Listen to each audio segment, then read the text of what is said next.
أعوذ بالله من الشيطان الرجيم. السلام عليكم ورحمة الله وبركاته. Alhamdulillah, malam ini kita berada di malam Maulid Nabi Muhammad SAW. Kita masuk tanggal 12 Rabiul Awal sejak tadi maghrib. Dan di hari atau tanggal yang sama menjelang subuh, jadi besok pagi ya, itu adalah saat kelahiran baginda Muhammad sallallahu alaihi wasallam. Mestinya setiap muslim, setiap mukmin, setiap orang yang ngaku beriman pada Allah dan bersaksi bahwasannya baginda Muhammad SAW adalah utusan Allah, semestinya senang dengan malam ini, semestinya bahagia dengan tanggal 12 Rabiul Awal. Aneh kalau ada mukmin tanggal 12 Rabiul Awal datang hatinya biasa-biasa saja. Aneh. Ya, aneh. Nanti saya jelaskan kenapa aneh. Aneh kalau ada mukmin datang bulan Rabiul Awal kok hatinya biasa-biasa saja. Aneh. Aneh kalau kita peringati tanggal itu enggak penting. Itu sangat aneh. Kenapa aneh? Satu, ukur dengan dirimu sendiri. Ukur dengan diri kita sendiri. Tahun saya ini biasa-biasa saja atau merencanakan sesuatu? Merencanakan sesuatu, betul. Kalau kemudian tanggal ulang tahunmu yang nggak penting itu, ulang tahun saya kan nggak penting gitu ya. Mungkin orang juga nggak mau tahu, ngapain tahu tanggal ulang tahunmu? Traktir juga tidak, ya traktir juga tidak. Tapi buat kita kan sesuatu itu ya, sesuatu tanggal lahir, hari lahir, bahkan kalau buat orang Jawa sesuatu banget. Weton itu penting luar biasa, betul. Nah kalau tanggal lahir kita muncul, bulan lahir kita muncul, rasanya senang atau enggak senang? Bahkan di warung-warung tertentu, tertentu, Anda nanti kalau jajan di warung tertentu loh ya, itu ditanyai, ada yang ulang tahun enggak hari ini? Ada yang ulang tahun enggak hari ini? Begitu dijawab ada, diskon, dikasih potongan harga, atau ada yang ngasih hadiah kue ulang tahun. Bahkan ada yang ngasih bagian nyelamatin ulang tahun dengan cara warungnya masing-masing. Betul atau betul? Nah, saya mau nanya sama ibu-ibu, kalau suamimu lupa hari ulang tahunmu, pertanyaan saya, kamu biasa saja atau luar biasa? Gitu ya mas? Gitu ya mas ya? Gak inget ya mas? Lupa ya mas ya? Kamu ingat sama yang lain ya mas ya? Gak inget saya ya? Ingetnya yang lain. Masya Allah, bisa jadi panjangnya luar biasa. Gak semua ibu-ibu begitu, tapi tidak sedikit yang seperti itu. Betul ibu-ibu? Ngaku juga orangnya. Betul gitu. Nah kalau buat kita tanggal kelahiran itu penting, itu manusiawi. Itu manusiawi. Gak penting gimana, ibuku mau mati loh hari itu. Betul. Ibumu dan ibuku, ibu kita hari itu mau mati, berjuang. Dalam syariat disebut jihad. Jihadnya seorang wanita adalah ketika melahirkan. Bahkan kalau dia gugur di dalam melahirkan anaknya disebut mati syahid sebagai syuhada. Kemudian kok hari saat ibumu melahirkan dirimu, kamu anggap tidak penting. Na'udzubillah min dzalik. Berarti kamu anak yang gak ingat jasa orang tua. Ding ding ding ding ding ding. Saya yakin jenengan rodok kaget. Ini kok Habib ulang tahun bahasnya birrul walidain ya. Betul ya? Rodok maglek gitu, bener. Sama, saya juga. Soalnya seumur hidup baru saja saya tahu ini. Ya baru saja saya tahu ini. Ternyata pentingnya kita suruh ingat hari lahir itu suruh ingat orang tua kita. Hari ini. Terus di hari itu harusnya senang, alhamdulillah. Hari itu ibuku bahagia. Alhamdulillah hari itu ayahku bahagia. Alhamdulillah hari itu banyak yang bahagia. Terus kita kenang, tasyakur, syukuran. Maka itu sesuatu yang oke-oke saja, baik-baik saja. Makanya Nabi Muhammad sallallahu alaihi wasallam tidak pernah melupakan hari kelahirannya, tidak pernah melupakan. Rasulullah nggak pernah melupakan. Nah kalau Rasul nggak pernah melupakan, kok kita melupakan? Ya namanya aneh-aneh, sangat aneh, anehnya luar biasa. Ya, Mas Roni, ini yang sound yang kanan ini dimatikan aja.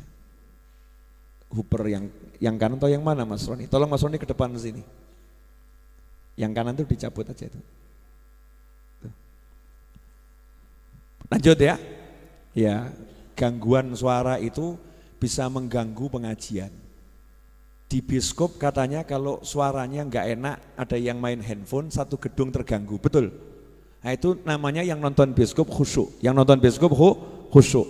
Nah kalau di majelis ini telinga kita terganggu sama suara nggak enak, berarti yang dengarkan majelis khusyuk. Tapi kalau dengar suara nggak enak biasa-biasa saja, berarti semua ngelamun. Ya semua ngelamun. Na'udzubillah min dzalik. Ikhwani rahimakumullah. Saya lanjut ya. Jadi ketika hari lahirnya Nabi Muhammad SAW, Rasulullah tidak pernah melupakan hari tersebut. Bahkan Allah Subhanahu wa taala merencanakan, menakdirkan, menentukan, menetapkan di tahun kelahiran Nabi Muhammad SAW harus bisa diingat oleh manusia di seluruh alam raya sampai kapanpun juga. Sampai kapanpun juga. Contoh, saya mau nanya pada yang laki-laki di sini dulu, boleh ya? Kamu nikah, biasanya ingat atau lupa sama tahunnya? Ya mungkin masih 5 tahun ingat, 10 tahun ingat, 30 tahun kemudian mulai ingat-ingat, ingat harinya, bahkan ingat. Kapan dia harinya? Mulai lupa itu hari nikahnya itu lupa. Kapan dia saya nikah? Lupa. Tapi kalau kamu nikah pas ada gunung meledos gitu. Ada gunung meledos itu bahasa Jawa. Bahasa Indonesia gunung meletus. Ada gunung meletus. Dan gunung meletus ini letusannya terbesar di dunia. Seluruh dunia tahu. Maka kamu bisa ngomong sama anak cucumu, ya Simbah Rabi pas gunungnya meledos. Betul kan ya? Gunungnya meletus. Teringat, jadi sesuatu yang mudah diingat. Allah Subhanahu wa taala menetapkan tahun kelahiran Nabi tidak boleh dilupakan. Saat itu belum ada penanggalan. Penanggalan. Maka Allah buat satu peristiwa. Memang peristiwanya nggak enak. Orang-orang jahat dipimpin Abrahah mau menghancurkan Ka'bah. Berangkat ke Mekah, parkir dengan pasukan gajah yang luar biasa di Arafah. Berangkat ke Mekah, parkir di Arafah, padang Arafah yang luas. Nah kemudian berencana, berniat dan bertekad menghancurkan Ka'bah. Maka saat itu warga Mekah menyingkir dari kota Mekah, naik ke atas gunung. Harta-harta mereka yang berupa hewan ternak dirampas sama Abrahah, dikumpulkan di Arafah. Saat itu Sayyiduna Abdul Muttalib, kakek Nabi Muhammad sallallahu alaihi wasallam, yang usianya udah sangat tua. Ya, usianya udah sangat tua. Datang ke saudara-saudaranya, orang satu kampungnya, satu kotanya, diajak semua untuk menghadap Abroha. Yuk ikut saya datangi Abroha, minta kembali hewan-hewan ternak kita yang dirampas. Semua nolak. Sepuronipun ingkang kathah, ini kalau ngadepi Abroha mati, lebih baik hidup daripada mati. Kamu silakan berangkat sendiri. Kakek Nabi Muhammad SAW, makanya jangan nyepelekkan kakeknya Nabi Muhammad SAW. Berangkat seorang diri, yang dihadapi pasukan bersenjata lengkap dengan armada yang tiada bandingnya di masa itu. Mungkin sekarang tank-tank, ya, kemudian kapal selam, kapal-kapal perang, pesawat jet-jet tempur. Kalau sekarang ya, saat itu gajah, saudara-saudara, gajah, bukan kambing. Gajah bukan kuda, bukan gajah. Dan gajahnya bukan gajah yang kamu loncat bisa dinaikin, enggak. Gajah yang gede-gedenya luar biasa. Raksasa itu gajah. Gajah sekarang aja masih gede, apalagi gajah sekitar 1400 tahun yang lalu, mendekati zaman-zaman kuno kan gajahnya masih besar.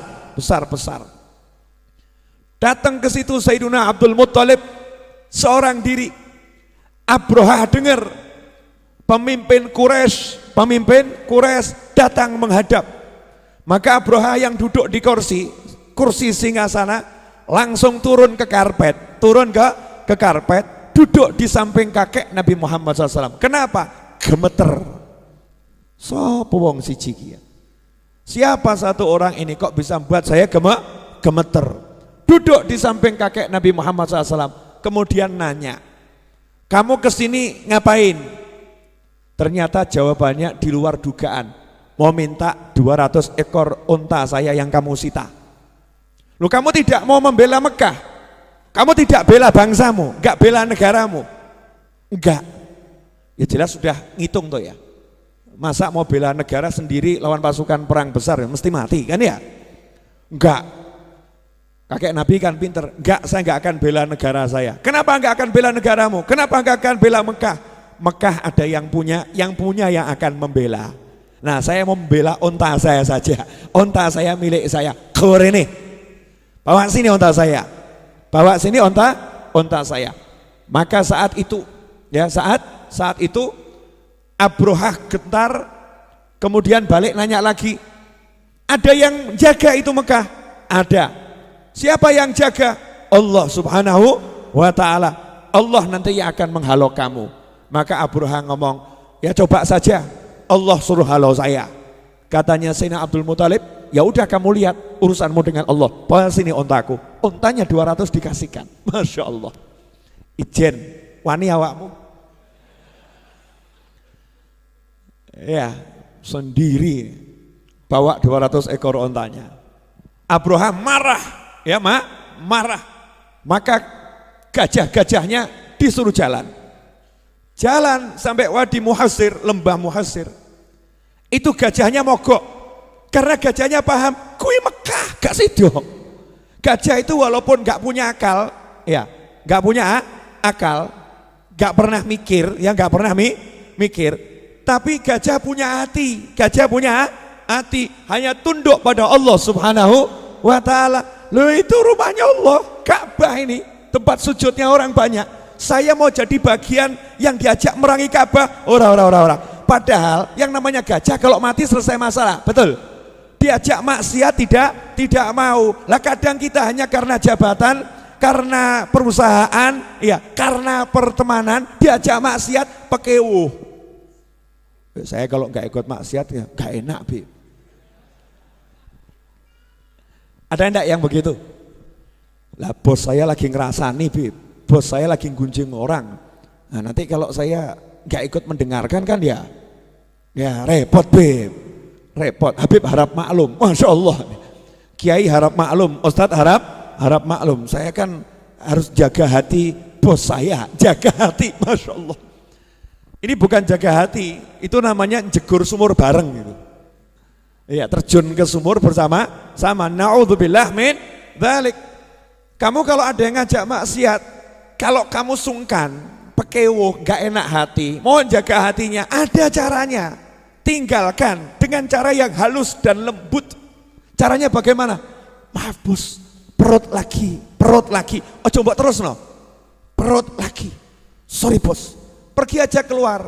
Ya, masuk ke toilet 2 detik, keluar lagi, jangan balik ke lokasi. Dikira kamu lagi ke toilet, padahal apa? Minggat, nyingkiri majelis ghibah, ninggalkan majelis namimah, ninggalkan sesuatu yang haram. Nah kalau dijaknya itu keluar kota gimana? Ya pura-pura sakit. Kepala saya lagi. Lagi aja, terusannya ojo. Paham maksud saya? Kepala saya lagi, itu membangun persepsi. Nanti biar yang kita arahkan itu ya nyandai dewe, paham ya? Nyandai dewe kata orang Jawa. Biar dia nanti yang menganggap kita sakit kepala, padahal kepala kita lagi enak. Ya dibuat tidur semakin enak. Maaf, jadi saya nggak bisa ikut. Halus atau nggak halus? Halus, bisa. Tapi Sayyidina Abdul Muttalib ini ngomongnya gagah. Silahkan kamu berangkat, silahkan kamu hadapi Allah Subhanahu wa Ta'ala. Gajahnya paham, mau aku diajak Abroha, maka gajahnya mogok, kendaraannya mogok. Bayangkan kalau jet tempurnya mogok, kapal selamnya mogok, kapal perangnya mogok, tanknya mogok, ya otomatis harus turun jalan sendiri. Abroha nggak mau turun, ini gajah harus jalan, hidungnya tusuk dengan besi panas. Kalau nggak mau nurut, gajah disiksa, hidungnya ditusuk besi panas, gajahnya nurut sama Allah, nggak nurut sama Abroha, mati tidak jadi masalah, tapi nggak ikut nyerang Ka'bah. Kalau kamu mikir, saudara-saudara, kalau kita mikir, gajah siap mati. Begitu pengorbanan gajah itu tampak, maka Allah kirimkan burung ababil. Jangan kamu ikut orang-orang yang orang-orang. Jangan kamu ikut orang-orang yang orang-orang. Kemudian mengartikan burung itu dengan arti yang macam-macam. Ya udah burung ababil ya burung, ya burung. Jangan kamu artikan, oh itu pesawat tempur, itu jet masa depan, tambah geladrah otakmu. Salah semua nanti. Itu burung. Melempar dengan batu, ya melempar dengan batu. Ya batunya apa? Orang sambok candai, batu meteor, batu ini enggak usah. Melempar dengan batu. Intinya dengan batu itu Abroha keok. Pasukan perang terhebat saat itu hancur semuanya. Semuanya hancur. Sehingga orang-orang Mekah balik ke Mekah juga balik bawa hewannya. Disitulah jadi perbincangan setiap rumah, setiap nongkrong, ya, setiap ngobrol. Semua orang bilang Mekah dijaga Allah, Abroha dikalahkan sama Allah, Raja Zalim dikalahkan sama Allah. Padahal biasanya orang-orang yang tinggal di Mekah itu tidak mau nyebut Allahnya, gak mau nyebut orang yang membantu, bahkan tidak mau. Tapi hari itu semua teriak Allah, Allah, Allah, Allah. Artinya hari itu tidak ada kemusyrikan. Semua mengesahkan Allah Subhanahu wa Ta'ala. Coba lihat nih indahnya nih. Jadi Rasul itu SAW lahir 50 hari setelah peristiwa gajah. 50 hari setelah peristiwa gajah. Sehingga masyarakat lagi hangat, hatinya masih ke Allah. Allah buat Mekah itu bersih dari kemusyrikan. Allah buat Mekah itu bertauhid saat lahirnya Nabi Muhammad sallallahu alaihi wasallam. Semuanya mengeluh-elukan Allah, Allah, Allah, Allah, Allah, Allah. Kenapa? Nabiku mau lahir, Rasulku mau lahir. Maka Allah yang buat tahunnya, tahun lahirmu tahun gajah. Masya Allah. Sehingga seluruh dunia ngerti semua. Tahun gajah langsung kepala lahirnya Nabi. Tahun gajah lahirnya Muhammad SAW.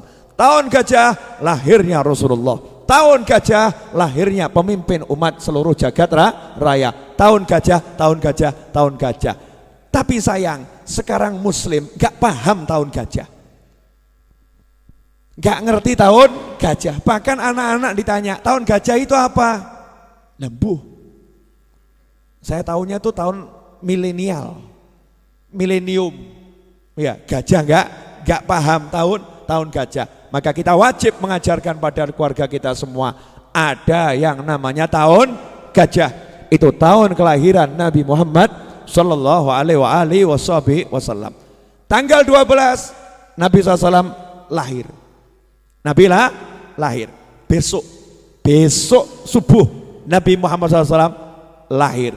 Maka saya serukan kepada seluruh umat Islam dimanapun Anda berada, negara ini sudah menghormati hari kelahiran Nabi Muhammad SAW.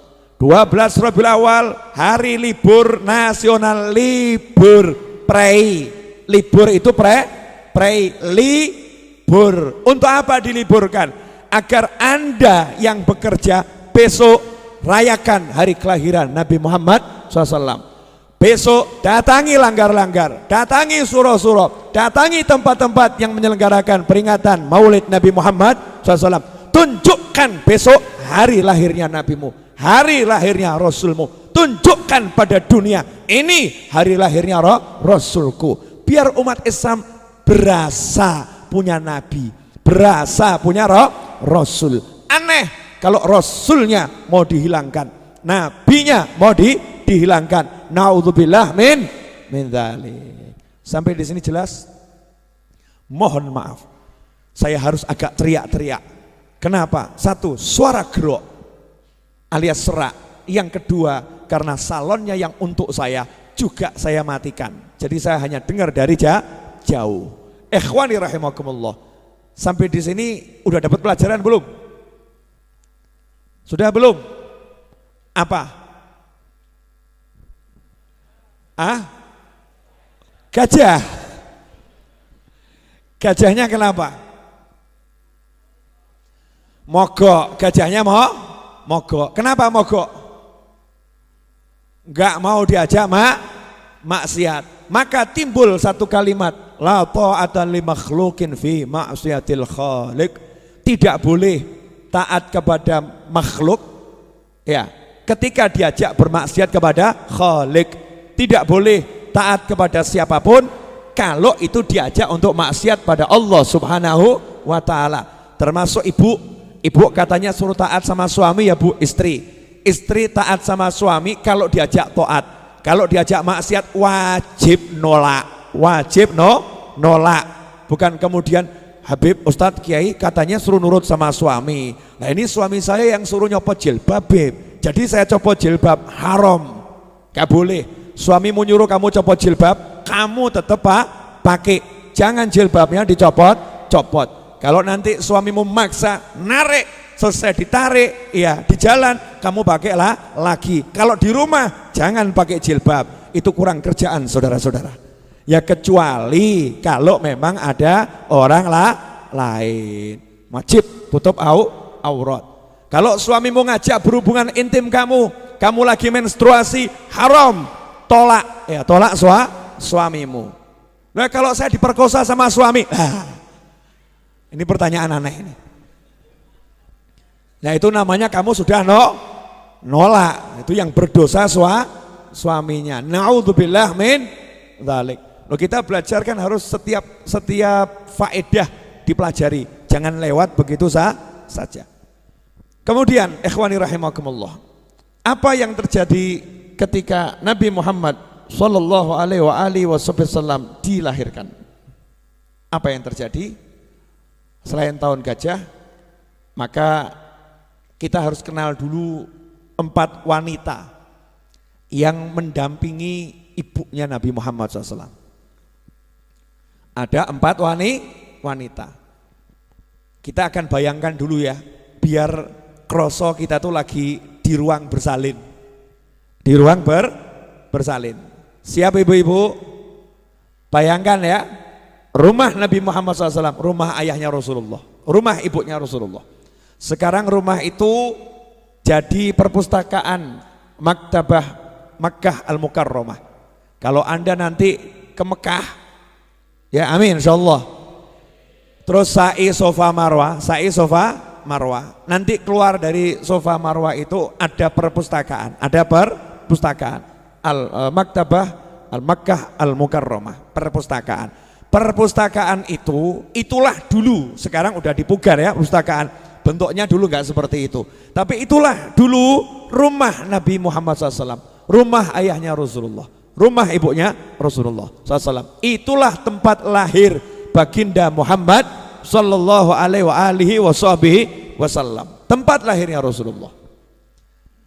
Jangan dianggap nggak ada apa-apanya, jangan dianggap nggak ada barokahnya. Itu full barokah. Mekah itu semua barokah. Tempat itu lebih keberkahannya, karena disitulah muncul Nabi Muhammad Sallallahu Alaihi Wasallam. Nah, di rumah yang sederhana, coba bayangkan wanita hamil 9 bulan, suaminya meninggal. Saya mau nanya sama ibu-ibu, ibu, semoga tidak terjadi pada ibu-ibu ya. Tapi ibu kan sudah pernah melahirkan ya. Melahirkan jauh dari suami, enak atau enggak enak?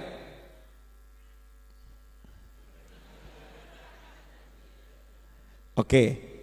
Melahirkan, pertanyaannya harus diperbaiki. Melahirkan ya, tidak ada suami yang engkau cintai, suami yang engkau sayangi, suami yang engkau rindukan, tidak ada di tempat, jauh di luar pulau. Enak atau enggak enak? Nah, enggak enak, sepakat. Enggak enak ya.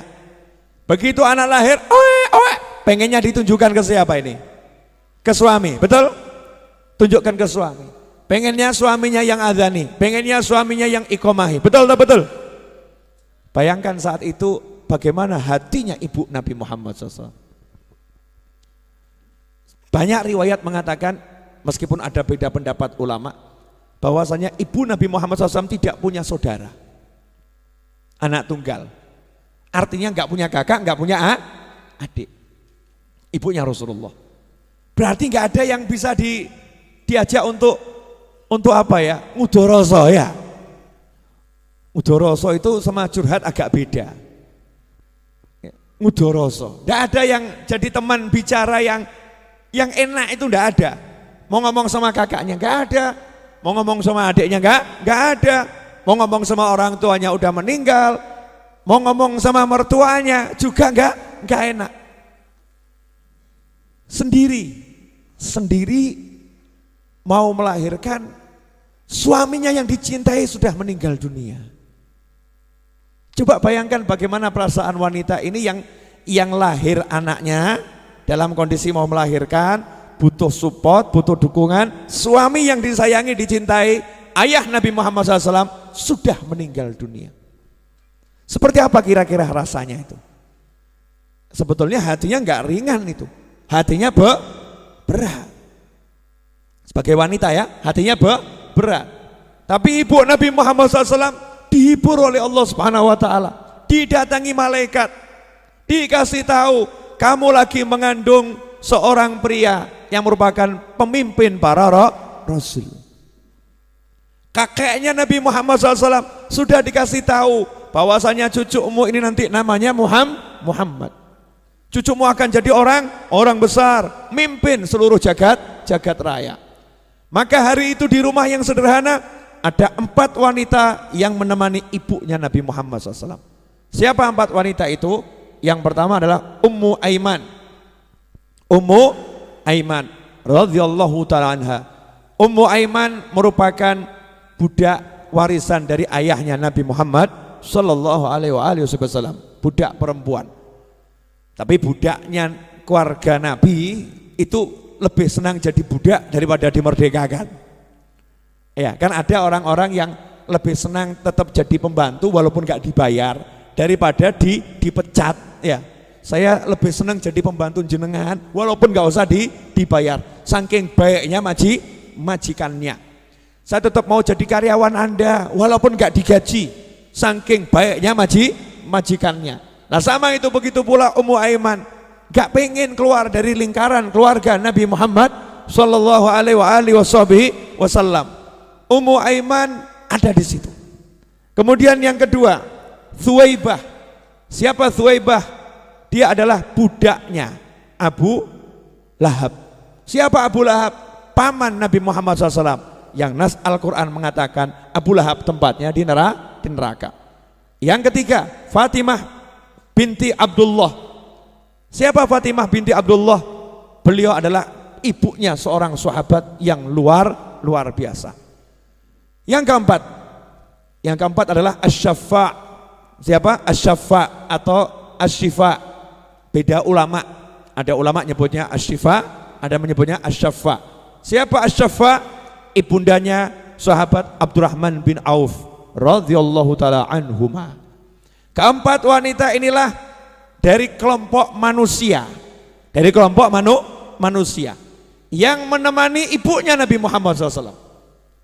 Terus dari alam gaib siapa? Dari alam arwah Allah mendatangkan bidadari surga pilihan, gak semua bidadari pilihan untuk mendampingi ibunya Nabi Muhammad SAW. Dan juga Allah kirimkan Sayyidatuna Maryam alaihissalam dan juga Asiyah istrinya Fir'aun, seorang wanita yang sholihah, dikirimkan untuk menemani dari alam gaib, alam arwah, alam ruh. Lengkap, alam ruh ada, alam nyata juga ada. Lihat lahirnya Nabi Muhammad SAW. Sebelum kita lihat peristiwa lahirnya Rasulullah SAW, saya mau ungkap dulu. Nah ini loh pentingnya.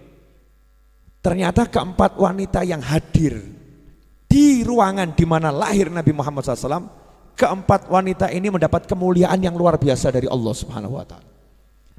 Kita mulai dari Thuwaibah dulu aja, budak. Ya, ini budaknya Abu Lahab. Begitu Rasul lahir, Thuwaibah kemudian pulang ke rumahnya, ketemu majikannya, ketemu tuannya. Dan yang nyuruh Thuwaibah ke sana ya tuannya.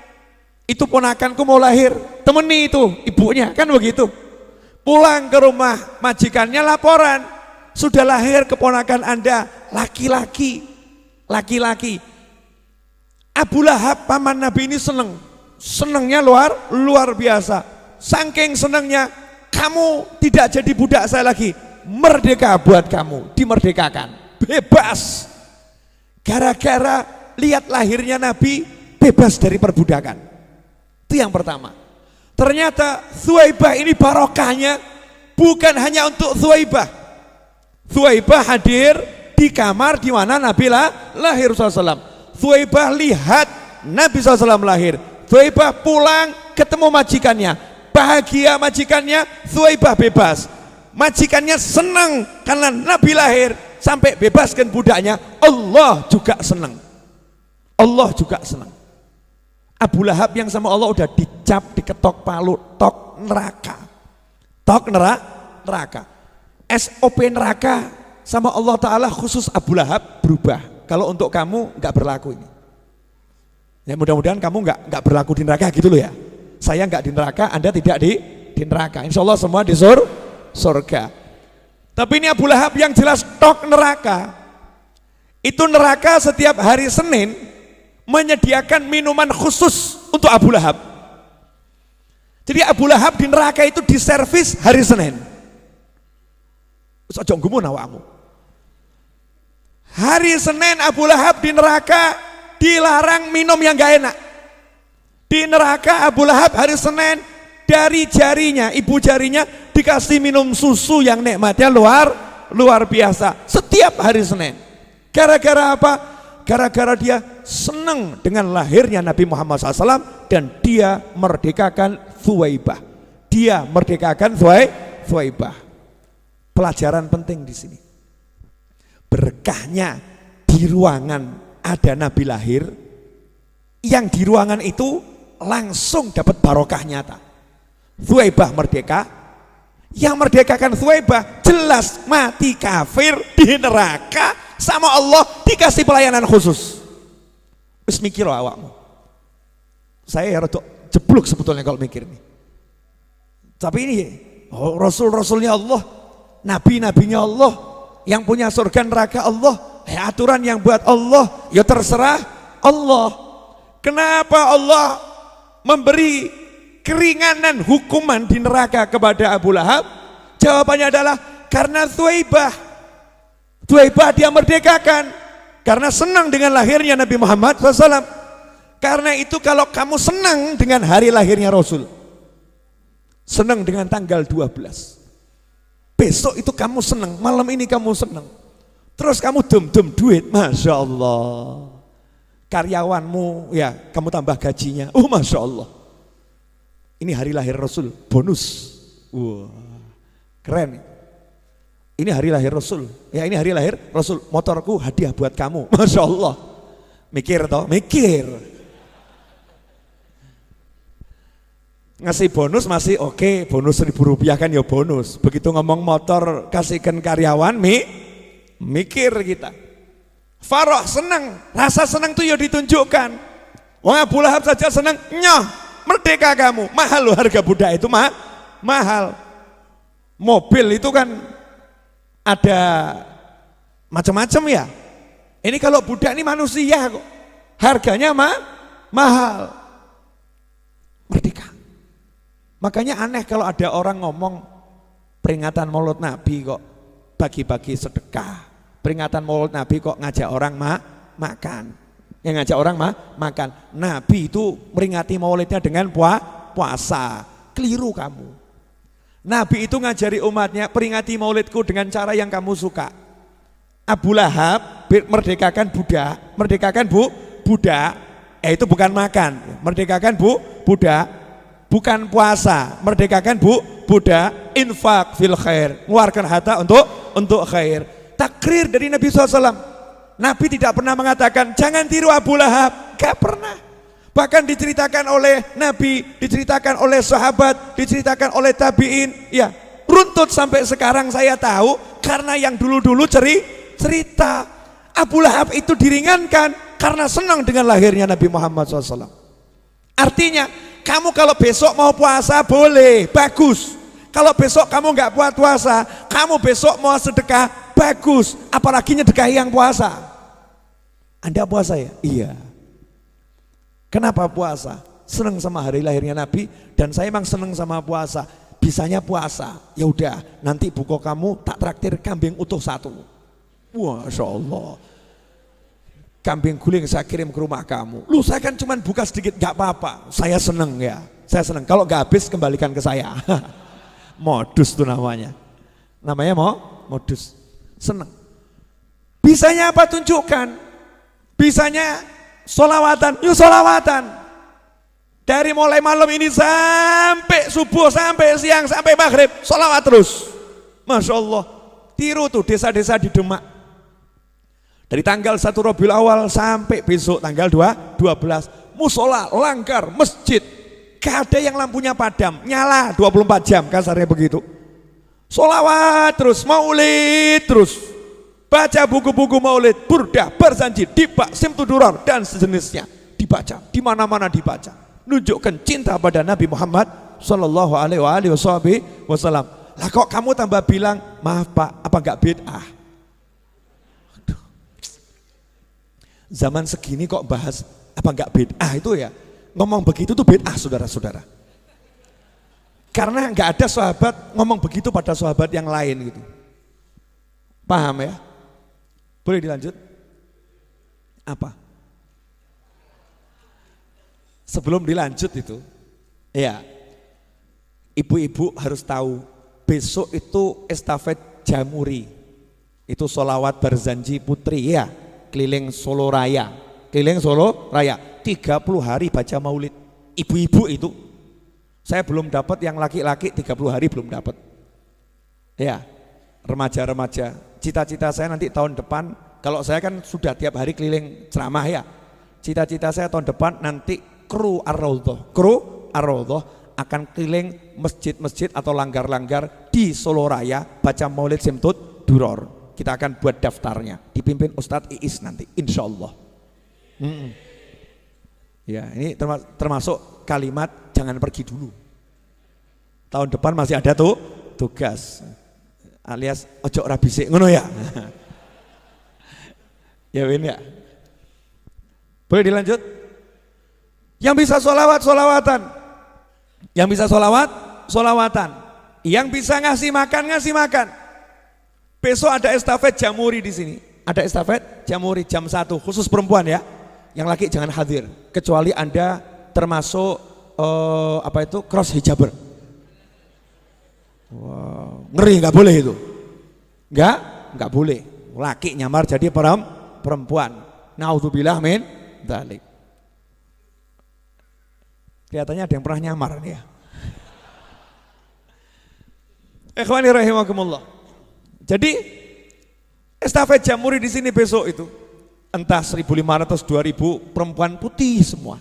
Ya perempuan putih semua. Saya ketiban enak. Kenapa? Gak ikut repot, siapkan tempat, siapkan snack, siapkan makanan, iya kan? Siapkan minuman, ganjarannya tak pek. Pas tanggal 12, ya Habib Novel akan jor-joran gitu, kasarnya kan jor-joran. Keluarkan duit, untuk apa? Ngasih makan 1.500 orang untuk peringatan Maulid Nabi Muhammad SAW. Lah kamu traktir temanmu aja mikir, kalkulator. Besok traktir suaminya, traktir istrinya, traktir anaknya, aja anaknya keluar biar paham. Nah, masuk ke warung paling enak di kota ini. Ngapain? Ulang tahun Kanjeng Nabi Muhammad SAW. Wah, ada yang nyerteluk, Kanjeng Nabi kok diulang tahun nih, bid'ah bib. Masya Allah. Aduh. Ini kok wajah-wajah bahagia kenapa ini? Besok itu ulang tahunnya Rasulullah SAW. Jadi kamu traktir, mewakili Nabi, traktir fuqara wal masakin, buat traktir agnia, yang kaya juga kamu traktir. Wong sugih pilih ono. Pak, Bapak sugih, iya, mau saya traktir Pak. Rumah makan terbaik yang Bapak pengen. Kenapa? Hari lahirnya Nabi, saya pengen bayarin Bapak. Izin mesti dai. Pasti malu dia. Pasti malu. Wujudkan itu, tunjukkan. Punyanya duit, punyanya ilmu, punyanya sholawat. Negara punyanya hari libur, kasih hari libur nasional, bahkan diserukan tanggalan peringatan Maulid Nabi. Lah kamunya nggak nyambut, tambah ngorok neng omah. Alhamdulillah hari libur turu, masya Allah. Aduh, nggak cetho, nggak jelas ini. Banyak yang tersindir ya. Habib, kenapa Majelis Ar-Raudhah tidak buat peringatan Maulid Nabi tepat tanggal 12 Rabiul Awal di Majelis Ar-Raudhah? Kenapa? Jawaban yang jelas adalah karena setiap tanggal 12 Rabiul Awal di Pasar Kliwon itu sudah diselenggarakan peringatan Maulid Nabi di Masjid Jami' As-Segaf. Maka saya menyarankan semua orang yang memang sekitar Solo pengen peringatan Maulid Nabi bergabung ke Masjid Jami' As-Segaf. Begitu kami para habaib diajarkan, bukan saing-saingan tapi saling mendukung. Kecuali kalau jamnya beda. Kenapa enggak malam Habib? Malam di kampung-kampung sudah banyak yang buat peringatan Maulid Nabi. Ya, di tanggal itu. Habib buat enggak? Saya buat. Di mana? Di pengajian yang saya datangi. Kan keliling itu ya. Terus di sini pas estafet jamuri, saya buat niatnya juga peringatan Maulid Nabi tapi nunut. Ya, dengan gerakan yang sudah ada, tinggal dukung. Kan enak. Lah ini dukung enggak, urun tidak, duit keluar tidak, share tidak, malah nge-share-nya itu jangan peringati Maulid Nabi, bid'ah, neraka, sesat. Aduh, orang laku. Model begitu sudah enggak zamannya. Sekarang zamannya kita membangun pemikiran-pemikiran yang betul-betul membangun, ngajak umat untuk saling mencintai, saling menyayangi, saling memberi satu dengan yang lain. Zamannya begitu, bukan zaman begitu, itu udah lewat saudara-saudara. Boleh dilanjut?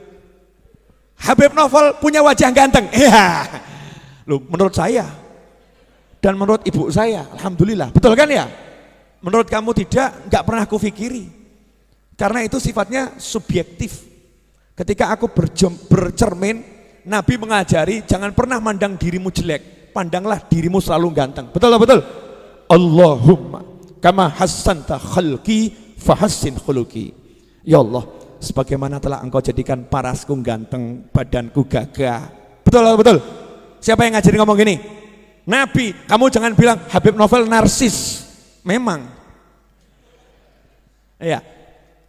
Sebagaimana engkau jadikan parasku ganteng, wajahku gagah, bagus ya Allah, maka jadikan akhlakku, hatiku juga bagus. Itu setiap kali bercermin suruh ngomong begitu. Lah kita punya wajah-wajah ganteng gini, peringati maulid Nabi dengan apa? Wajahmu jadikan peringatan, mesemo, dandan, buat apa? Maulid Nabi, yang seneng, yang bahagia. Nabiku lahir, Rasulku lahir. Lawang nabinya lahir, Rasulnya lahir, tambah di kamar dempis melungker mikir utang. Sudah utangmu gak usah dipikir. Saya aja utang banyak gak mikir. Kamu utang sedikit mikir.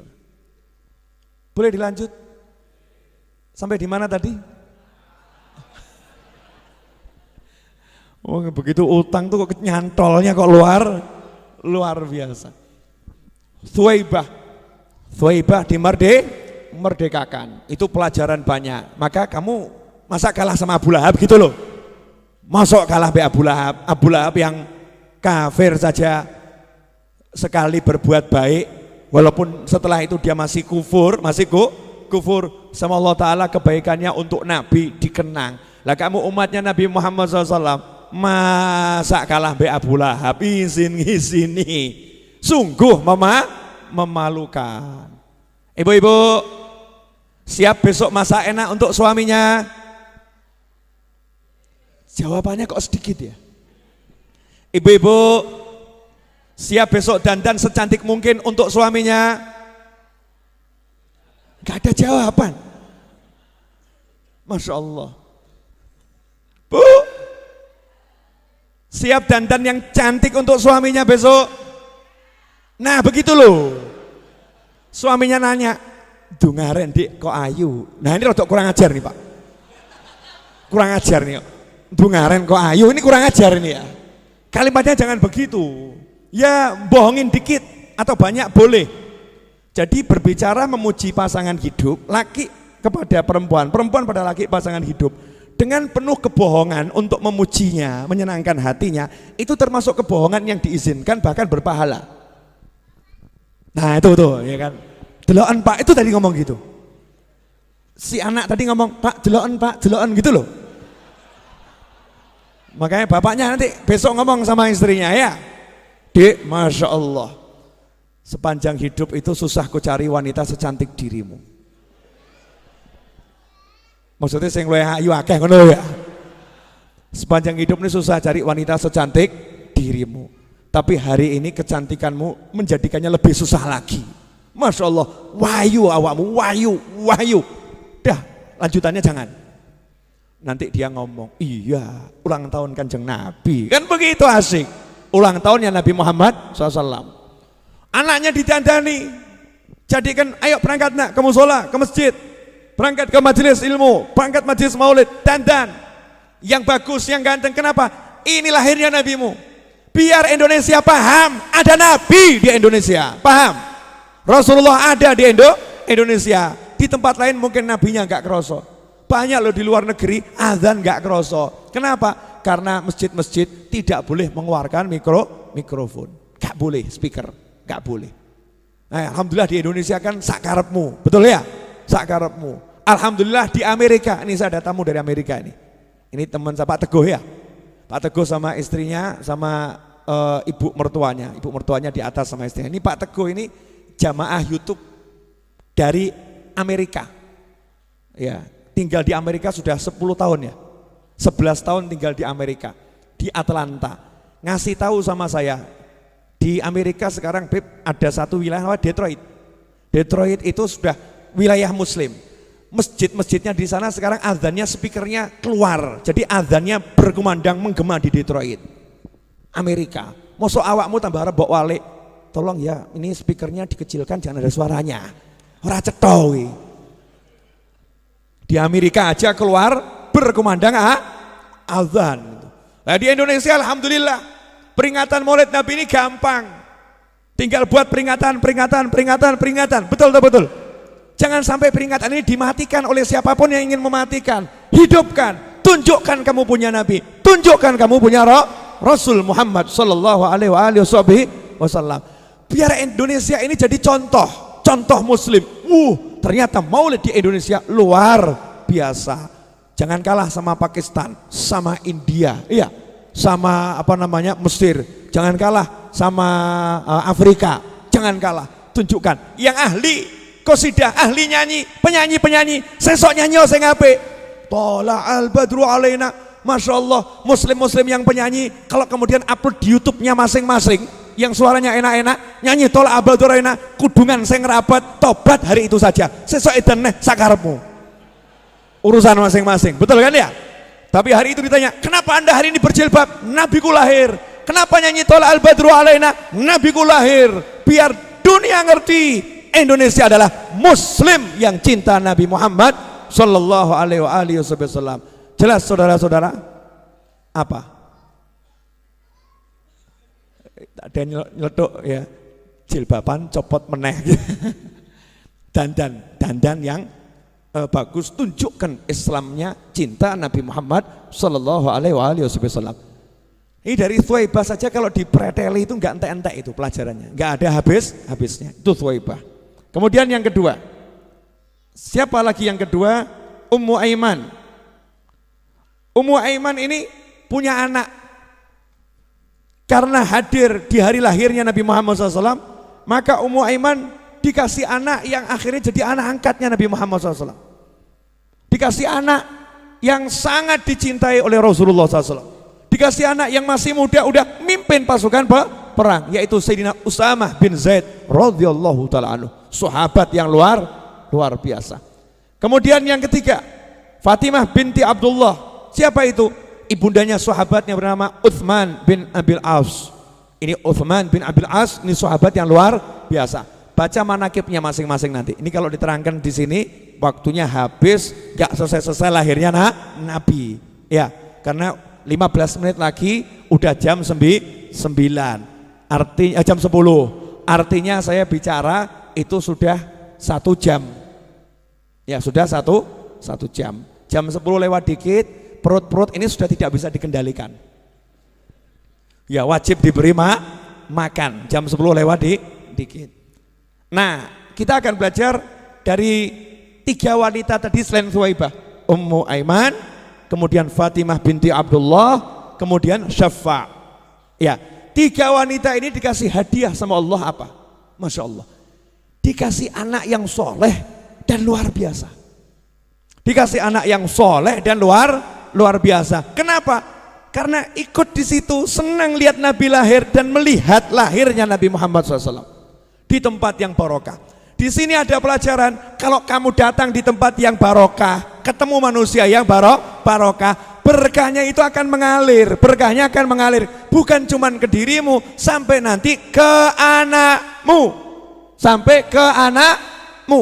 Makanya kalau kita ini pengen anak kita dapat berkah, kalau pengen cucu kita dapat barokah, pengen anak kita jadi anak yang soleh dan solihah, kita hadirlah di tempat-tempat yang barokah. Hadir di tempat misalnya pengajian, hadir di tempat di situ ada sholawatan, hadir di tempat di situ ada qiraatul Quran, hadir di tempatnya orang-orang soleh, ziarah kepada orang yang hidup maupun sudah meninggal dunia dari kaum solehin. Di situ ada barokah. Dan datangi tempat-tempat yang mulia, yang di situ ada keberkahan besar. Mekah, Madinah, tempat lahirnya Nabi. Ya, tempat lahirnya Nabi. Bib, emang kita disyariatkan datangin tempat lahirnya Nabi? Wah, nih.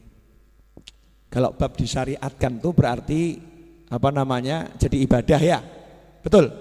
Oke, saya jawab. Masih ingat peristiwa Isra dan Mi'raj? Ingat?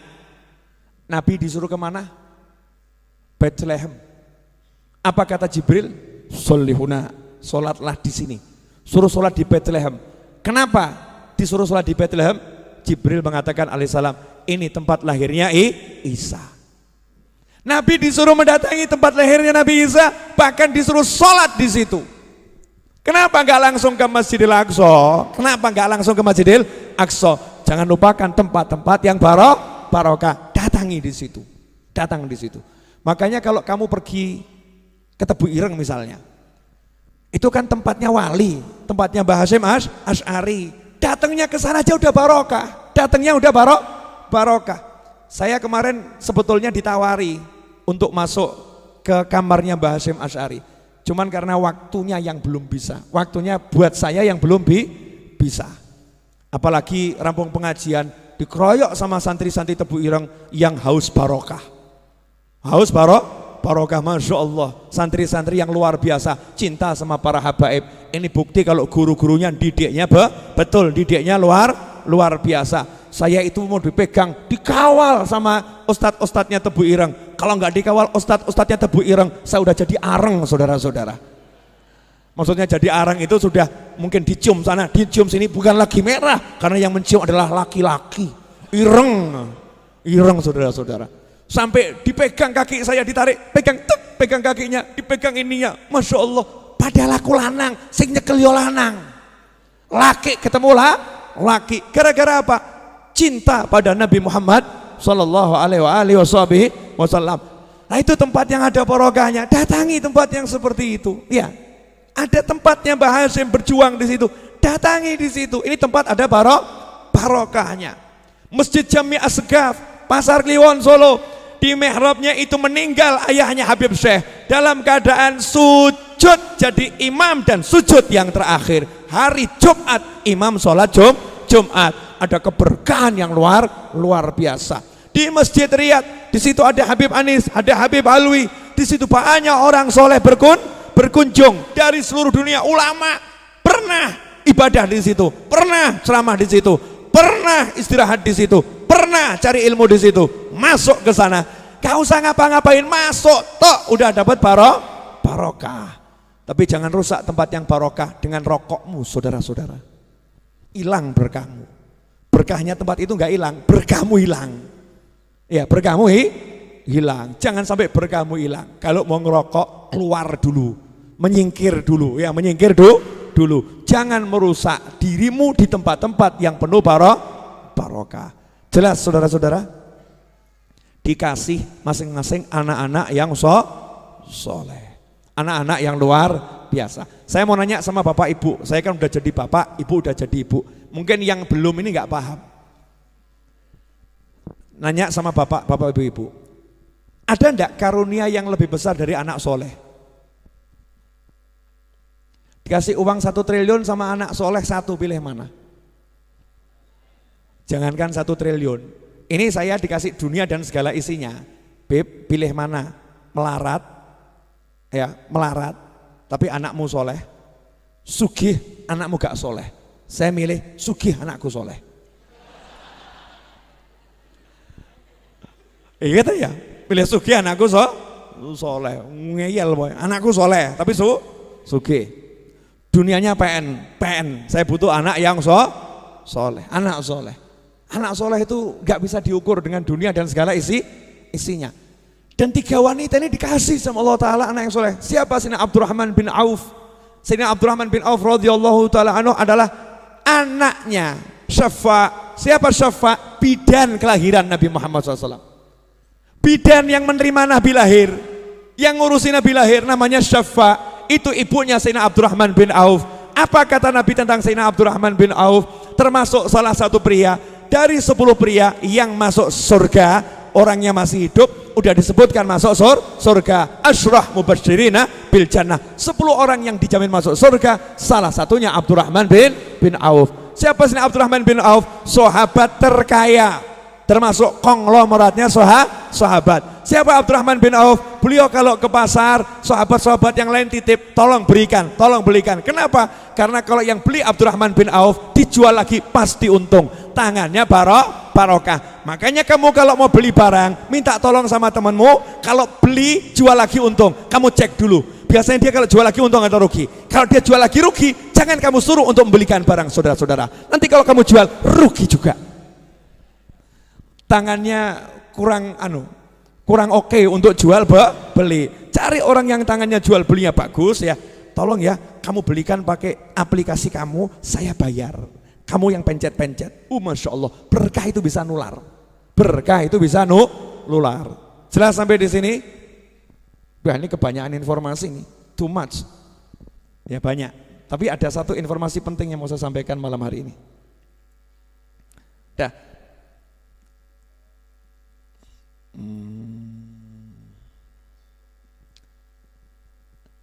Ini hadisnya banyak, ya, riwayat Imam Ahmad ada, kemudian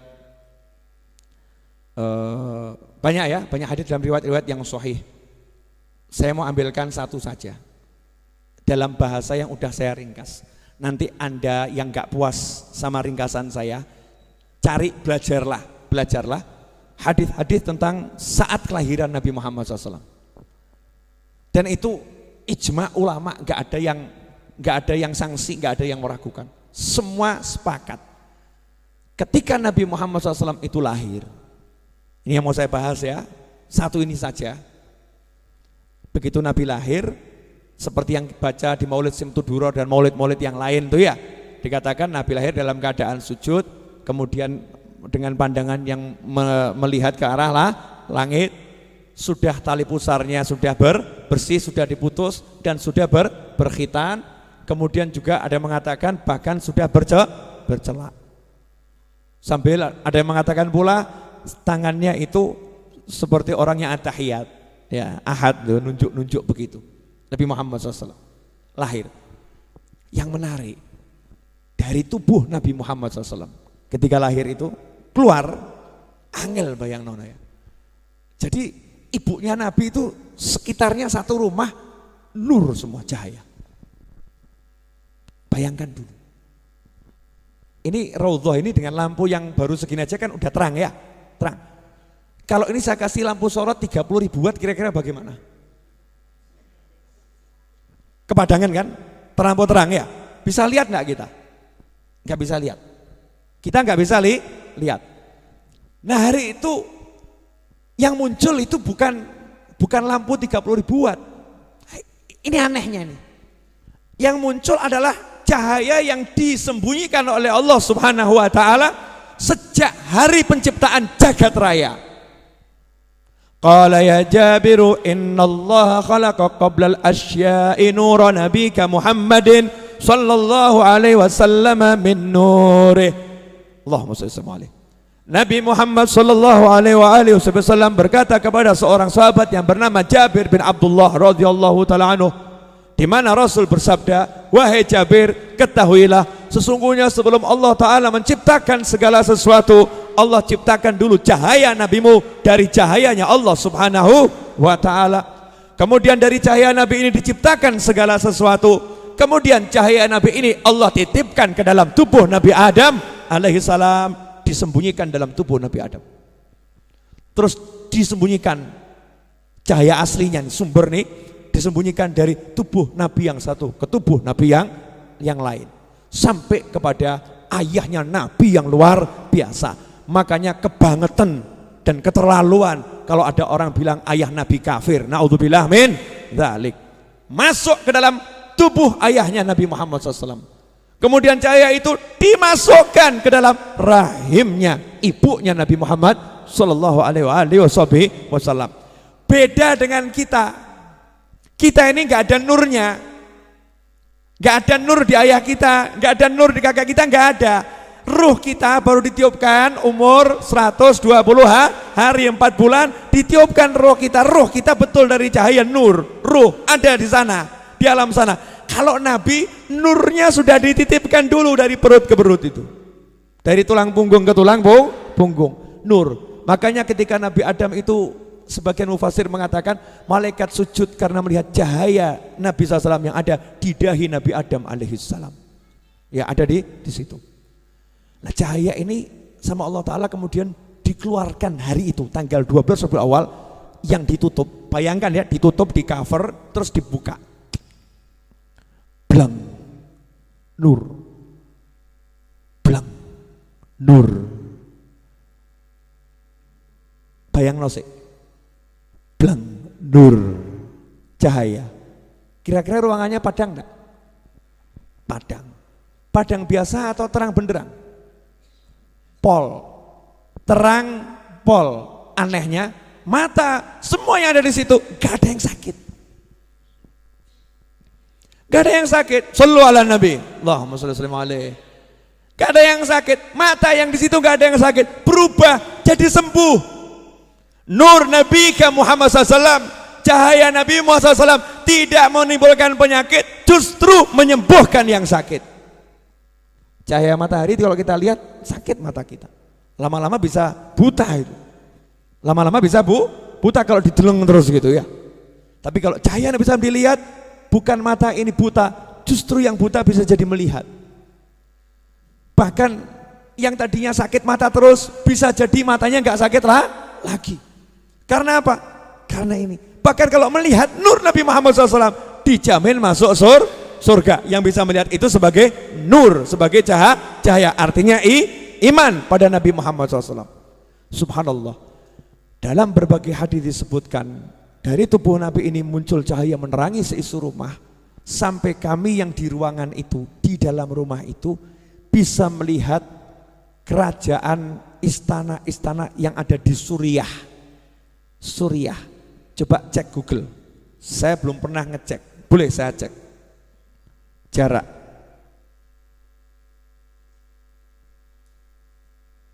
Jarak dari Suriah Mekah berapa kilo kira-kira? Berapa kilo dari Suriah ke Mekah? Ada yang udah dapat?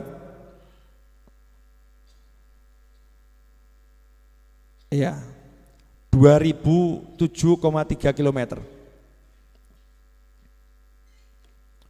2000 kilo.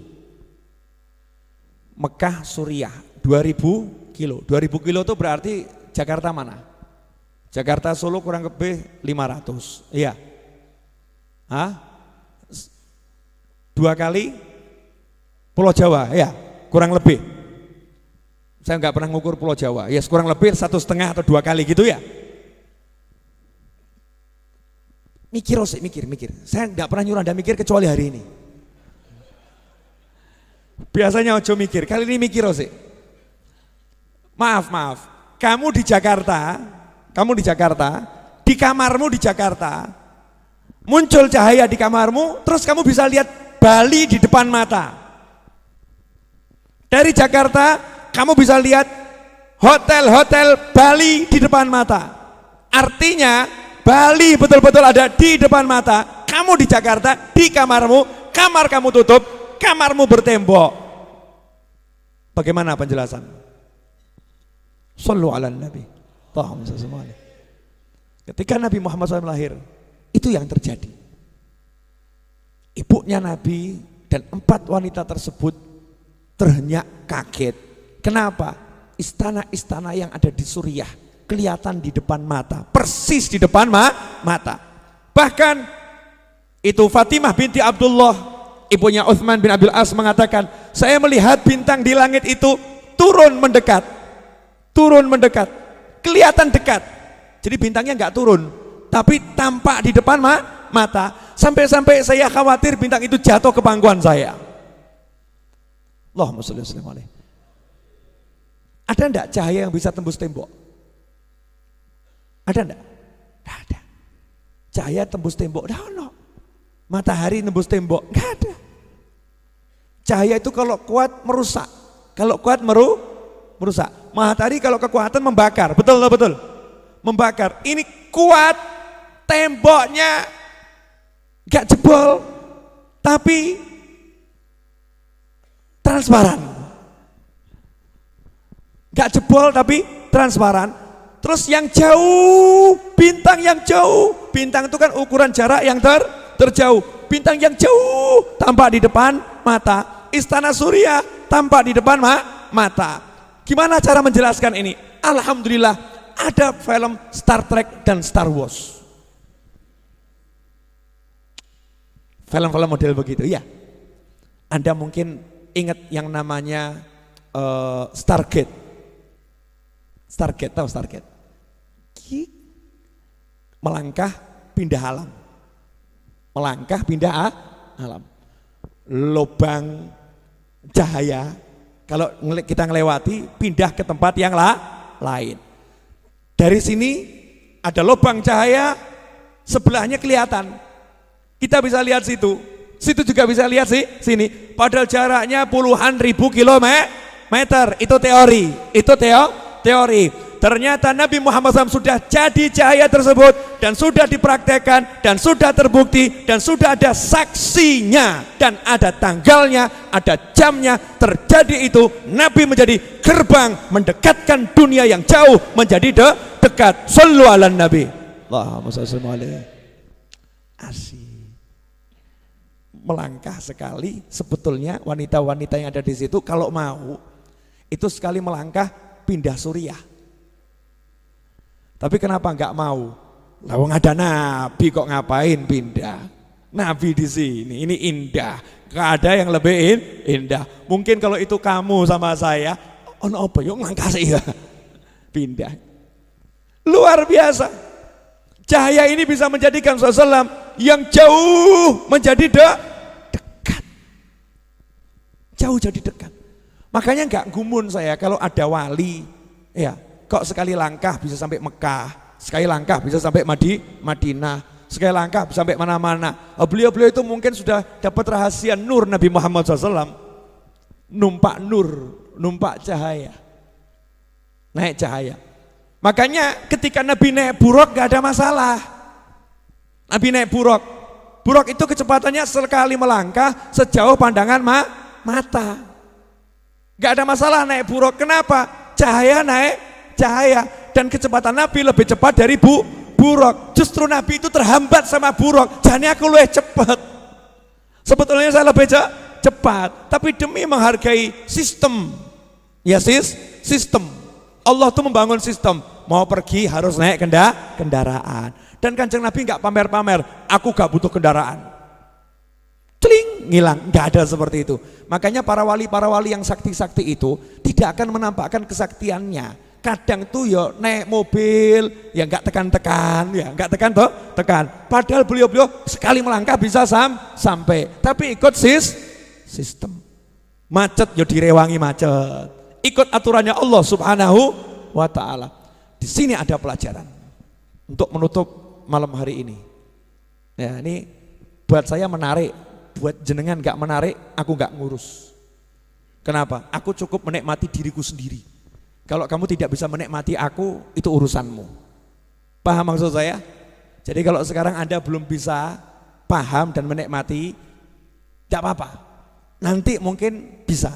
Lusa mungkin bisa. Bulan depan mungkin bisa menikmati. Sekarang mungkin belum bisa. Karena kan hati orang macam-macam ya. Mungkin hari ini pas lagi capek, lagi gak enak badan, ya. Atau mungkin lagi gak fokus. Tapi suatu saat lagi duduk-duduk, oh ini yang dimaksud Habib Novel ini. Mungkin pahamnya lebih dari saya. Makanya sabda Nabi Muhammad SAW, balighu anni walau ayah. Sampaikan dariku walaupun cuma satu ayat. Siapa tahu orang ketiga itu lebih paham daripada orang kedua. Saya orang pertama ngasih tahu orang kedua ngasih tahu orang ketiga. Kadangkala itu yang kedua nggak paham, yang ketiga justru yang paham. Artinya kalau saat ini Anda belum paham, nggak jadi masalah. Dengarkan saja, nikmati. Bayangkan ruangan itu jadi bercahaya, terus yang jauh jadi dekat, semuanya kelihatan. Sekarang saya mau nanya, nah kalau cahaya Nabi SAW bisa menjadikan yang padat itu menjadi transparan, jarak yang jauh jadi dekat. Kira-kira apa yang dilakukan cahaya Nabi terhadap rahim dan tubuh ibunya Nabi Muhammad SAW? Makanya jangan mikir aneh-aneh tentang ibunya Rasulullah. Beliau orang-orang yang beriman dan orang-orang yang luar biasa. Sampai di sini jelas? Nah, sekarang Beb, gimana caranya saya bisa memetik hikmah dari yang bab terakhir ini? Prakteknya. Prakteknya begini. Jadi cahaya Nabi itu bisa SAW mendekatkan yang jauh, betul? Terus tembok jadi transparan, bahkan nggak ada temboknya ya, nggak ada temboknya, bukan lagi transparan. Kadang transparan kaca, kejeduk gitu ya. Ini nggak ada batasan, temboknya itu hilang tapi ada tapi hilang. Pelajaran di sini, kalau kamu dapat cahaya Nabi Muhammad SAW, maka jarak yang jauh dalam kehidupanmu akan jadi dekat. Rabi gak tekan-tekan, jauh, pengen nikah kok nggak bisa. Kamu dapat cahaya Nabi, jadi klik, besok nikah, siap. Yang belum siap berarti belum dapat cahaya banyak. Yang dapat cahaya banyak ngomong, nggak nunggu besok Beb, kapan? Kalau sekarang ada, saya siap nikah. Ngeri, itu strategi saudara-saudara. Ini curhatnya pengen nikah terus soalnya. Lanjut, jauh jadi dekat. Kemudian tembok yang menghalangi. Kalau kamu punya cahaya Nabi SAW, maka semua yang menghalangi tidak akan hancur. Kerennya di situ, yang menghalangi tidak akan hancur, tapi tidak akan pernah jadi penghalang bagimu. Artinya apa? Cahaya Nabi tidak destruktif, tidak merusak. Musuh tidak akan jadi musuh, tidak akan mengganggu, tidak akan menghalangi. Kamu mampu melangkahi musuh tanpa musuh terluka olehmu. Keren saudara-saudara. Allahumma sholli wa sallim alaihi. Terus caranya biar punya cahaya Nabi gimana? Gampang. Banyak caranya, tapi ada cara yang gampang. Innallaha wa malaikatahu yusalluna 'alan nabi ya ayyuhalladzina amanu sallu 'alaihi wa sallimu taslima. Allahumma sholli wa sallim alaihi. Sesungguhnya Allah bersolawat pada Nabi, sesungguhnya malaikat bersolawat kepada Nabi. Baru Allah manggil, ya ayyuhalladzina amanu, hei yang beriman, kamu beriman enggak? Beriman. Kita beriman enggak? Beriman. Saya beriman enggak? Beriman. Berarti dipanggil atau enggak dipanggil? Dipanggil. Kalau dipanggil sama Allah, jawabnya apa? Labbaik wa sa'dik. Siap ya Allah. Ada apa ya Allah? Sallu alaihi wa sallimu taslima. Kalian salawat dan salam yang banyak sama Nabi Muhammad SAW, langsung mestinya siap. Allahumma sholli wa sallim alaihi. Betul? Ya, pertanyaan saya, nyatanya kita bersolawat dengan semangat dan banyak atau melempem? Ding ding ding ding ding. Yang manggil langsung, maaf. Ini perintah langsung Allah loh, nggak diwakilkan malaikat. Allah nggak ngutus malaikat, terus malaikatnya bilang sama Nabi sampaikan ke umatmu suruh sholawat sama kamu, enggak loh. Enggak. Artinya perintah ini langsung Allah yang turun tangan. Allah turun tangan langsung merintah. Makanya perintah di sini perintah wajib kata para ulama, wajib.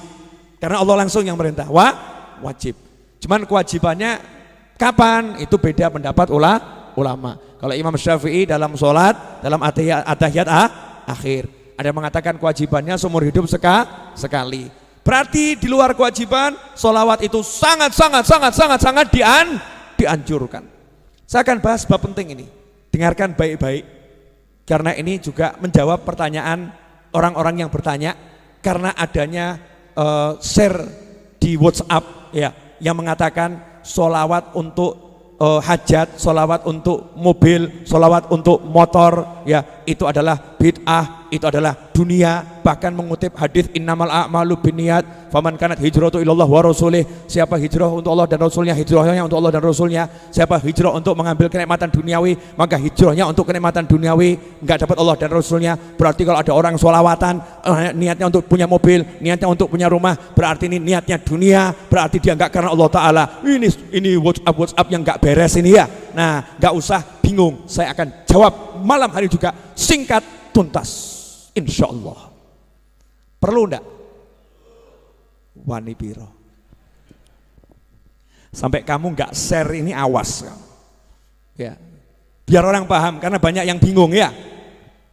Bukan untuk musuhin siapapun, tapi membuat orang yang bingung jadi nggak bingung, yang nggak paham jadi paham. Biar orang nggak dalam bimbang, nggak dalam bimbang.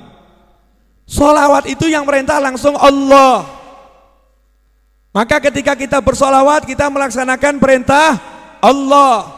Konsekuensinya siapa melaksanakan perintah Allah berarti dia bertakwa kepada Allah. Barang siapa bertakwa kepada Allah, janji Allah yaj'al lahu makhrajan wa yarzuqhu min haitsu la yahtasib. Allah akan berikan dia solusi dan Allah akan beri dia rezeki dari arah yang enggak pernah dia kira, arah yang enggak pernah dia sangka. Maka kalau dibalik, saya lagi ada masalah, saya lagi butuh rezeki, saya butuh hajat, caranya adalah dengan bertakwa. Salah satu cara takwa adalah dengan bersolawat. Makanya saya butuh hajat, saya kabul, saya baca solawat, berarti saya lagi bertakwa. Maka Allah Ta'ala akan mewujudkan hajat saya karena takwa saya. Kalau hajat itu duniawi, maka itu jadi akhirat karena kita kejarnya dengan takwa. Itu yang betul, saudara-saudara. Allahumma sholli alaihi. Simple. Ada jawaban yang lebih panjang. Jelas atau enggak jelas nih? Nah, terus kamu mau cari, ya semua ya cari dunia. Kamu ke pasar tuh ya cari dunia. Betul lah betul. Kamu cari duit ya cari dunia. Tapi duitmu itu jadi akhirat karena kamu nyarinya dengan takwa. Kita pengen mobil, kita punya uang. Aku tidak akan andalkan uang. Kenapa? Aku pengen dengan takwa. Makanya mobil aku sholawatin. Biar apa? Aku andalkan takwaku pada Allah Subhanahu wa Ta'ala. Apalagi nggak punya uang. Apalagi nggak punya uang. Sabar dulu. Sebetulnya itu episode akhir ini. Kok mencolot ya? Balik dulu. Allah merintahkan sholawat sama salam, dua, sholawat sama salam. Maka sahabat mendatangi Nabi Muhammad SAW. Ya Rasulullah, kalau salam kita udah tahu, ngerti salam. Kalau sholawat gimana ya Rasulullah? Salam kan assalamualaikum, assalamualaikum udah ngerti. Kepada Rasul kan assalamualaikum ya Rasulullah udah tahu. Nah kalau sholawat gimana? Jawabannya Nabi menarik. Karena Nabi nggak pernah ngajari sholawat. Nabi nggak pernah ngajari sholawat. Jadi kalau ada orang bilang ini sholawatnya Nabi, sebetulnya nggak pas. Sebetulnya nggak pas. Karena yang ada Nabi nyuruh kita untuk minta Allah sholawat. Minta Allah sholawat. Qulu, ucapkan Allahumma ya Allah sholli, tolong engkau sholawat sama Nabi. Ya Allah tolong engkau sholawat sama Nabi. Berarti Nabi bersolawat atau Nabi ngajari kita nyuruh Allah solawat? Nabi ngajari kita nyuruh Allah solawat. Pertanyaannya, yang nyuruh solawat siapa? Allah. Yang disuruh siapa? Yang beriman, betul? Kita disuruh. Lah kita disuruh, kenapa kita kok nyuruh Allah? Yang beriman, solawat sama Nabi loh ya. Saya udah solawat sama Nabi dan terus solawat sama Nabi. Malaikat saya solawat sama Nabi. Kamu solawat sama Nabi. Ya Allah, tolong kamu yang solawat aja ya Allah. Ya Allah tolong kamu yang solawat ya Allah. Ya Allah tolong kamu yang solawat. Lah kapan kamu solawatnya?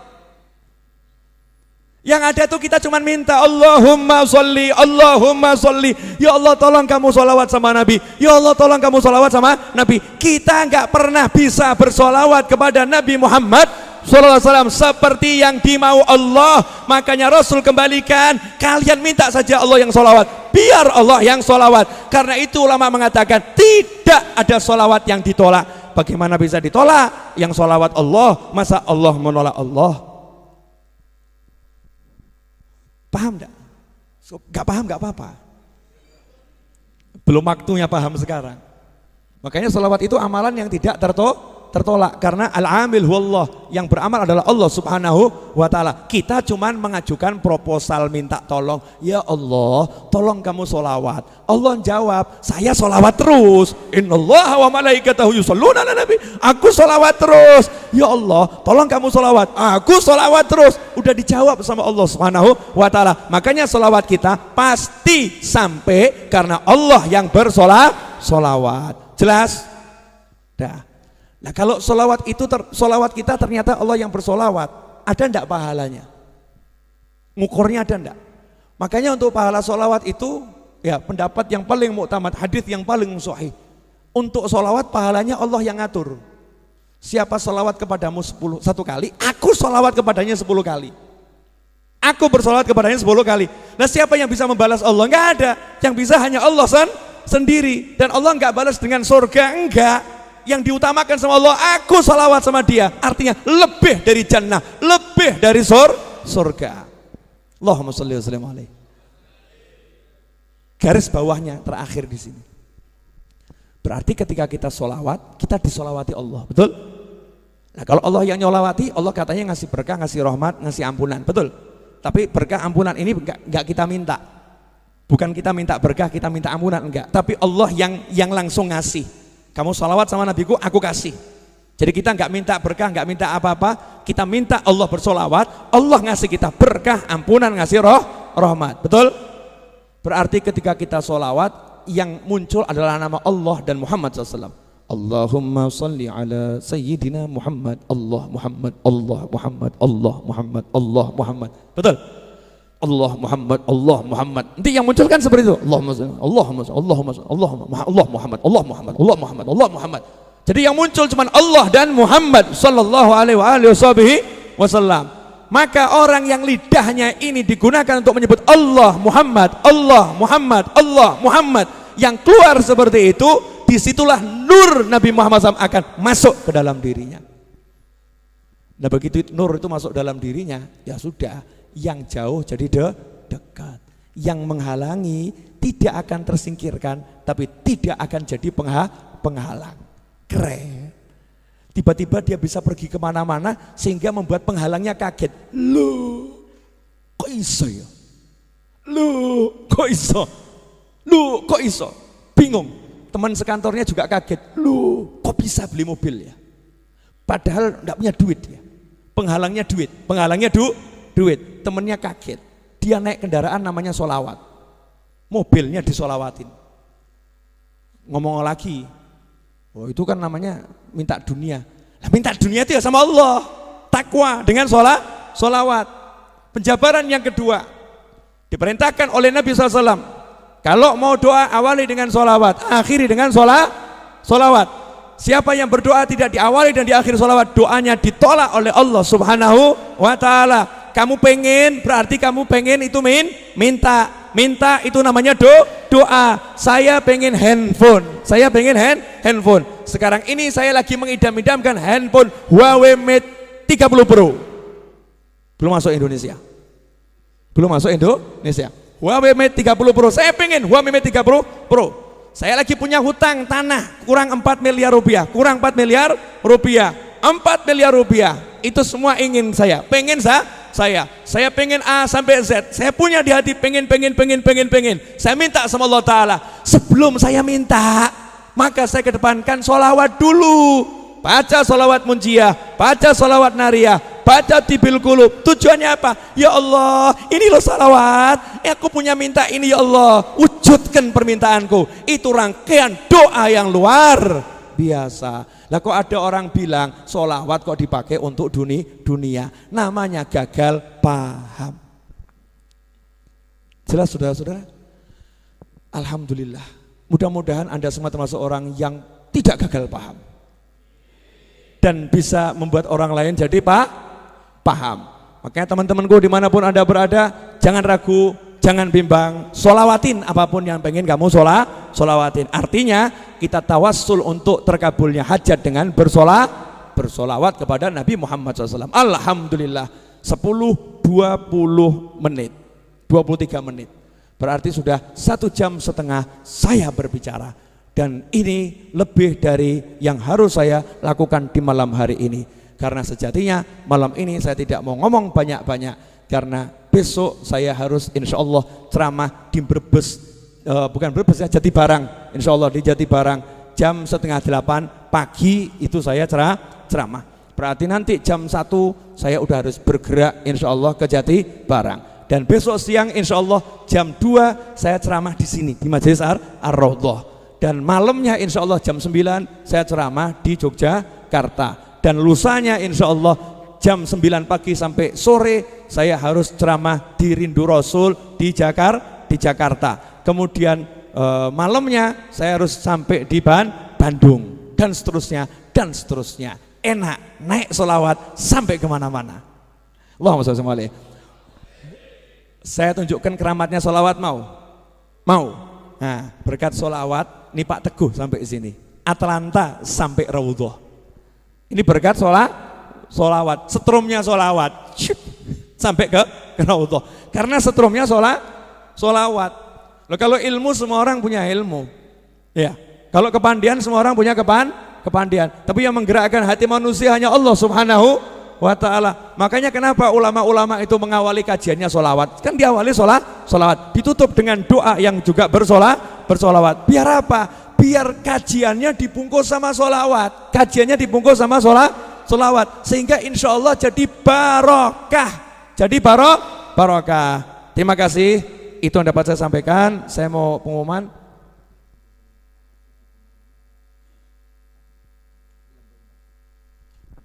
Pengumuman dari saya.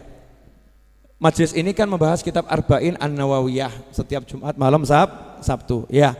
Alhamdulillah untuk jilid 1 buku Arba'in Nawawiyah yang saya tulis dengan judul Telah Hikmah 40 Hadis Arba'in Nawawiyah, jilid 1-nya sudah terbit.